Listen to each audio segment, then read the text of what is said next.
देखिए, मैंने देखा कि दिल्ली की लिस्ट के अंदर जो 4 बड़े भारतीय जनता पार्टी के नेता माने जाते थे, चाहे रमेश विधुड़ी हों, चाहे प्रवेश साहिब सिंह वर्मा हों, चाहे मीनाक्षी लेखी हों, चाहे गौतम गंभीर के भी बारे में सुना जा रहा है, इन सब के टिकट जो है काटे जा रहे हैं।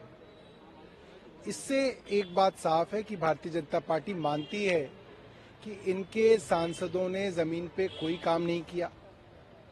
ये लोग जमीन पे लोगों के बीच में बिल्कुल प्रसिद्ध नहीं है और जनता ज्यादातर ये कहती है कि जब जब लोगों को केंद्र सरकार की जरूरत पड़ी, यानी कि जब दुकानों की सीलिंग हो रही थी उसको रुकवाना हो, जगह जगह क्राइम हो रहा है, बलात्कार हो रहे हैं, कत्ल हो रहे हैं, पुलिस में मदद की जरूरत हो, इन सभी चीजों में केंद्र सरकार को जनता की बात बताने वाले जो पार्लियामेंटेरियन थे, जो सांसद थे, वो नदारद रहे।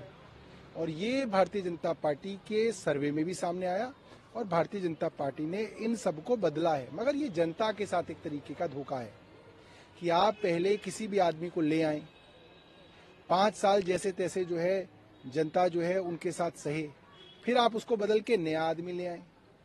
तो पार्टी की कोई गारंटी होनी चाहिए कि जो कैंडिडेट आए वो अच्छे आए। आपने इस तरीके के कैंडिडेट दिल्ली के ऊपर क्यों थोपे जब ये कैंडिडेट किसी काम के नहीं थे? ये जनता का एक बड़ा सवाल है। इसी को जोड़ते हुए सर, मेरा दूसरा, बांसुरी स्वराज जी को टिकट दिया गया है, दिवंगत सुषमा स्वराज जी की बेटी है, मीनाक्षी लेखी का टिकट काट दिया गया है। अब देखिए, भारतीय जनता पार्टी परिवारवाद के ऊपर इतनी बड़ी बड़ी बातें कहती रही है।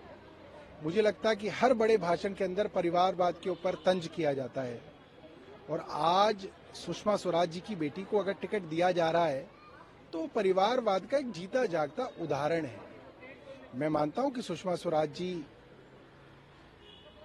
आज यहां नहीं है, हमारे मन में भी उनके लिए सम्मान है, मगर ये सम्मान जो दूसरी पॉलिटिकल पार्टी के लोग नहीं रहते हैं, उनके बच्चों को जब टिकट दिया जाता है तो वो सम्मान भारतीय जनता पार्टी में नहीं दिखता। इसका मतलब भारतीय जनता पार्टी की कथनी और करनी में बड़ा फर्क है।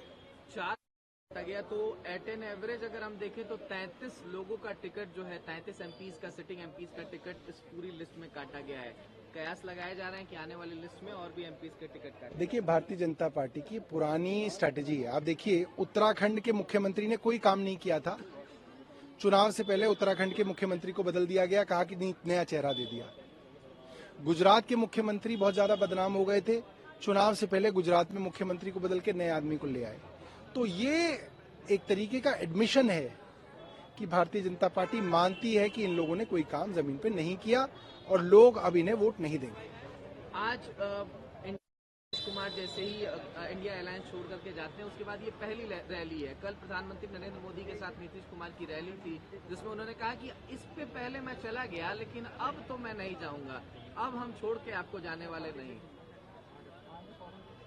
देखिए, अब जब नीतीश कुमार गए तब उन्होंने पुरानी वाली बात के लिए माफी मांगी कि वो गलती हो गई थी, अब ठीक है, ये गलती हो गई थी, अब ठीक है।